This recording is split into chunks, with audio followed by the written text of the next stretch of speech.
Hello guys, வணக்கம். This is அன்பு Ceylan. இன்னைக்கு நம்ம என்ன பார்க்க போகிறோம் அப்படின்னா, ஒரு மார்க்கெட்டை ப்ரிடிக்ட் பண்ணுறது அப்படி ப்ரிடிக்ட் பண்ணுறதுனால என்னென்ன நன்மைகள் இருக்குது அப்படிங்கிறது தான் என்டையராக இந்த வீடியோவில் பார்க்க போகிறோம். பிகினராக இருக்கிறீங்க அப்படின்னா இந்த வீடியோவை ஸ்கிப் பண்ணாமல் முழுமையாக பாருங்கள். எஜுகேஷன் பர்பஸ்க்காக என்னோடய டெலகிராம் குரூப், வாட்ஸ்அப் குரூப்பில் இணையனும் விருப்பம் உள்ளவங்க டிஸ்கிரிப்ஷன் பாக்ஸில் லிங்க் கொடுத்துருக்கேன். அந்த லிங்க்கை பயன்பெற்று கொள்ளலாம்.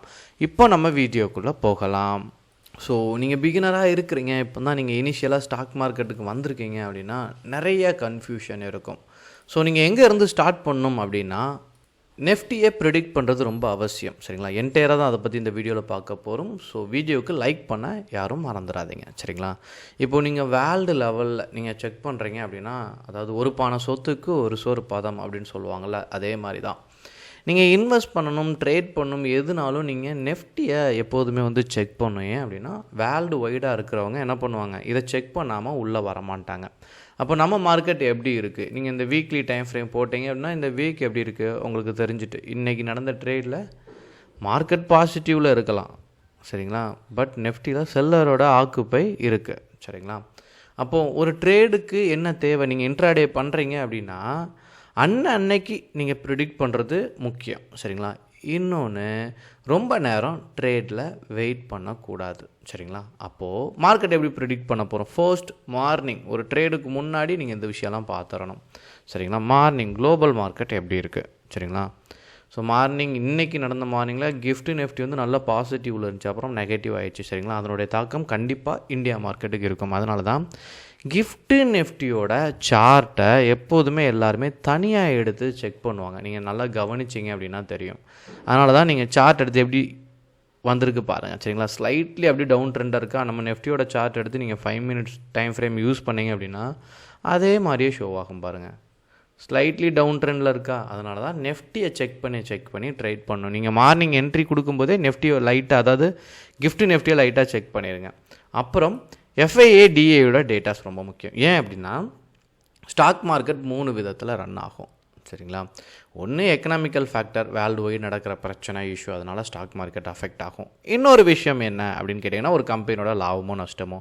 மூணாவது, ஒரு ட்ரேடருக்கு முக்கியமான விஷயம், நீங்கள் ஒரு ஷேரை தொடர்ந்து பை பண்ணால் மேலே போகும், தொடர்ந்து விற்றா அந்த ஷேர் கீழே இறங்கும். சரிங்களா? இப்போது நிறையா செல்லர்ஸ் இருந்தால் என்ன ஆகும், மார்க்கெட் சரியாக. அப்போ நிறையா பையர்ஸ் இருந்தால் என்ன ஆகும், மார்க்கெட் மேலே போகும். அப்போது குளோபல் மார்க்கெட் நல்லா இருந்து நிஃப்டி அப் ட்ரெண்டில் இருந்து நிறையா இன்வெஸ்ட்மெண்ட் இருந்துச்சு அப்படின்னா, நீங்கள் ஜஸ்ட் மார்க்கெட் டேட்டா ஒரு 8-9, அதாவது 9-8 இல்லை அப்படின்னா 9-10க்கெலாம் இந்த இடத்த செக் பண்ணுங்கள். Market data pre open market, நீங்கள் இதை கிளிக் பண்ணிங்க அப்படின்னா உங்களுக்கு இந்த பேஜ் ஷோ ஆகும். இதில் அட்வான்ஸ் எத்தனை கம்பெனி இருக்குது, பாசிட்டிவாக எத்தனை கம்பெனி இருக்குது, டிக்ளைனில் எத்தனை கம்பெனி இருக்குது அப்படின்னு பார்த்துக்கணும். இதில் ஒரு 35 அபோவ் இருக்குது. அதாவது குளோபல் மார்க்கெட், FIA, நிஃப்டி இவங்கெல்லாம் அப் ட்ரெண்டில் இருந்து, சரிங்களா, ஒரு 9-10க்கு நீங்கள் இங்கே செக் பண்ணச்ச, சரிங்களா, இதில் ஒரு 35 கம்பெனிக்கு மேலே பாசிட்டிவ் இருந்துச்சுன்னா நீங்கள் மார்னிங் என்ன பண்ணலாம், பெஸ்ட்டு ஸ்டாக் செலக்ட் பண்ண தெரியும். அதுக்கடுத்து ஸ்ட்ராட்டஜி.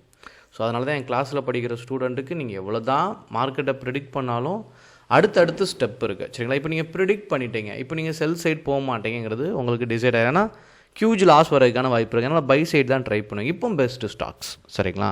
அதுக்கான ஸ்ட்ராட்டஜி நான் நிறையா கொடுத்துருக்கேன். ஸோ அதை நீங்கள் நல்லா பார்த்தீங்க அப்படின்னா ஒரு ஐடியாஸ் கிடைக்கும். அப்புறம் ப்ரீ ஓப்பன் மார்க்கெட்டை வச்சு நீங்கள் என்ன பண்ணலாம், யூஸ் பண்ணி ட்ரேட் பண்ண ஆரம்பிக்கலாம். அப்போது இதெல்லாம் பார்க்குறதுனால என்ன, மார்க்கெட் நம்ம மார்க்கெட்டு மூவ் ஆயிருமா, அதாவது பக்கத்து வீட்டுக்காரெல்லாம் நல்லா இருக்கிறதுனால நம்ம மார்க்கெட்டும் நல்லா சூப்பராகிருமா அப்படிங்கிறதுக்காக இல்லை. இதெல்லாம் நல்லா இருந்துச்சு அப்படின்னா நீங்களாம் ரீட்டைல் ட்ரேடர், இப்போ தான் ஸ்டாக் மார்க்கெட்டில் இன்வெஸ்ட் பண்ண ஆரம்பிச்சிருக்கீங்க, 10-15 வருஷம் இருக்கிறவங்க இதெல்லாம் செக் பண்ணி தான் ட்ரேட் பண்ணுவாங்க. அவங்க ஹியூஜ் அமௌண்ட் இன்வெஸ்ட் பண்ணுவாங்க. அவங்க இன்வெஸ்ட் பண்ணால் தான் சிஸ்டம் ஆட்டோமேட்டிக்காக மேலே போகும். சரிங்களா? அந்த இன்வெஸ்டர், அதாவது இன்றைக்கி இப்போ 100 பேர் பை பண்ணுவாங்களா, 1000 பேர் பை பண்ணுவாங்களா, இல்லை 1 கோடி பேர் பை பண்ணுவாங்களா, 1 லட்சம் பேர் இப்படி நீங்கள் யோசிக்கிறீங்களே, அப்போ நிறையா பையர்ஸ் இன்றைக்கி வருவாங்களான்னு சொல்லி கண்டுபிடிக்கிறீங்களா, அதுதான் ப்ரெடிக்ஷன்.